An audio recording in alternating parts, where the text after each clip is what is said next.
શ્રી કૃષ્ણ, જય Dwarkadhish. Hello everyone, કેમ છો? Welcome to my channel Vasra family Upleta. તો આજે આપણે જઈએ છીએ પૂજા કરવા માટે, એટલે કે પરસોત્તમ મહિનાનો 11મો દિવસ છે. પરસોત્તમ મહિનો દર 3 વર્ષે એકવાર આવે છે અને 30 દિવસ દાન પુણ્ય કરવાનું, પૂજા કરવાનું ખૂબ જ મહત્વ હોય છે. કૃષ્ણ ભગવાનને આ મહિનો ખૂબ જ પ્રિય છે. પરસોત્તમ રાય એવું નામ આપ્યું છે આ મહિનાને. આપણે જેટલું થાય એટલું પૂજા પાઠ કરીએ છીએ, દાન પુણ્ય કરીએ છીએ અને કાઠાગોર એટલે કે ગોરમાની પૂજા કરીએ છીએ. આપણે અત્યારે તો નદીએ બધાય નથી જતા, પણ આપણે ઘરે ગોરમાં બનાવીને એની પૂજા કરીએ છીએ. એટલે ખાસ આ મહિનાનું એટલું મહત્વ છે, જેટલી થાય એટલી તમે પૂજા પાઠ કરો, ભક્તિ કરો. કારણ કે 3 વર્ષે જે દિવસો વધારાના ભેગા થાય ને એનાથી આ મહિનો કરવા માટે દિવસો હોય છે. અને આ બધાય રોજ પૂજા ન કરી શકતો, એના માટે ખાસ એક આ મહિનો બનાવ્યું છે કે તમે એક મહિનામાં પૂજા પાઠ એટલા કરો ને કે તમને આખા વર્ષમાં તમે ન કર્યું ને એટલું પુણ્ય આ મહિનામાં મળી જાય છે. તો આપણે ખાસ તો જો પૂજા કરવા માટે ત્યારે જઈએ છીએ ગોરમાં આપણે બનાવ્યા છે, ઘરે સામે જ છે. એટલે બધી બાયુ શેરીની હોય ને ભેગી થઈને ત્યાં પૂજા કરે છે, અર્ચના કરે છે અને વાર્તા કરે છે ને એવું બધું આપણે આંબુડું જાંબુડું કરે છે ને બધાને ખૂબ જ આનંદ આવે છે. વાર્તા કરે છે, એ બાને બધા ભેગા થઈને બેસે છે અને પૂજા પાઠ કરે છે. તો ચાલો આપણે પણ જઈએ પૂજા કરવા ને પરસોત્તમ મહિનાનું જે પુણ્ય હોય ને એ આપણે પણ મેળવીએ. અને ખાસ કરીને બને એટલો આ વિડીયો શેર કરજો, એટલે બધાને ખબર પડે કે પુરુષોત્તમ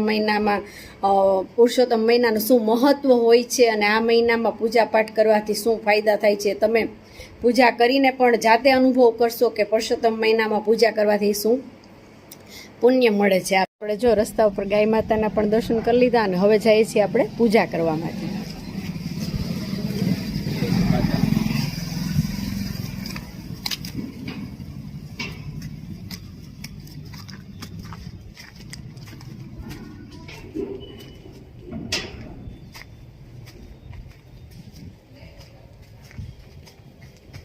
તો આપણે જો પહોંચી ગયા છે ગોરમા પાસે પૂજા કરવા માટે. ને ઘણા જો જેને ટાઈમ હોય એવી રીતના સવારથી પૂજા ચાલુ થઈ ગઈ હોય, જ્યારે ટાઈમ મળે ત્યારે પૂજા સવસન રીતે કરી જાય છે.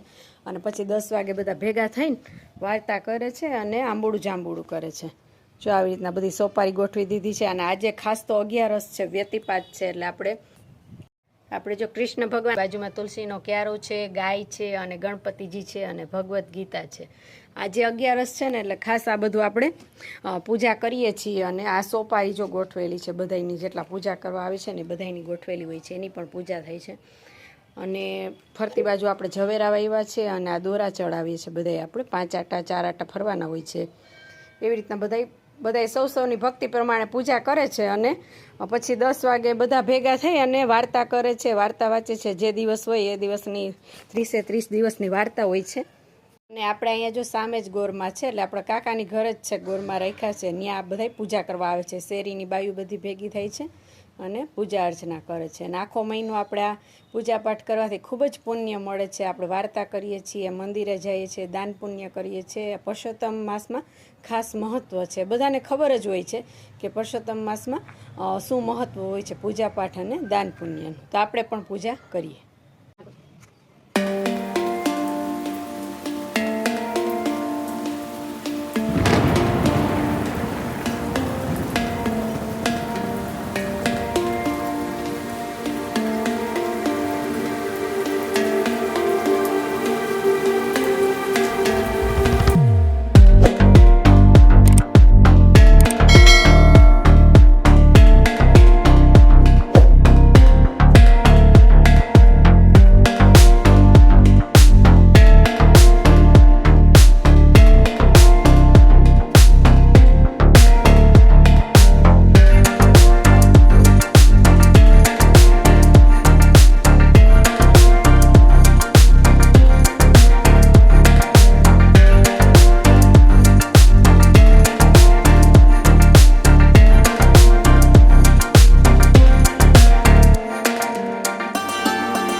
માતાજીની આરતી કરીએ છીએ. સૌપ્રથમ આપણે દીવો પ્રગટાવીએ છીએ.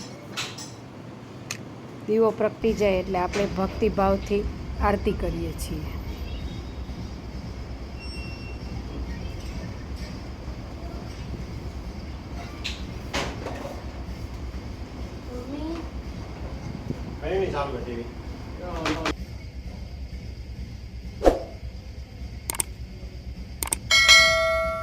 સરસ ગોરમાની પૂજા ને બધું કરી લીધું છે. આપણે પાણીની પ્રદક્ષિણા, દોરાનો આપણે જે ફરવાના વિચારા ટાઈપ કરી લીધા છે. સરસ પૂજા કરી લીધી છે. આજે 11 છે ને તો ખાસ મહત્વ છે. આપણે કૃષ્ણ ભગવાન, તુલસીજી અને ગાય માતા, ગણપતિ, ભગવદ્ ગીતા બધાની પૂજા કરી છે. સરસ આજે આપણે 11ના દિવસે પૂજા થઈ ગઈ છે.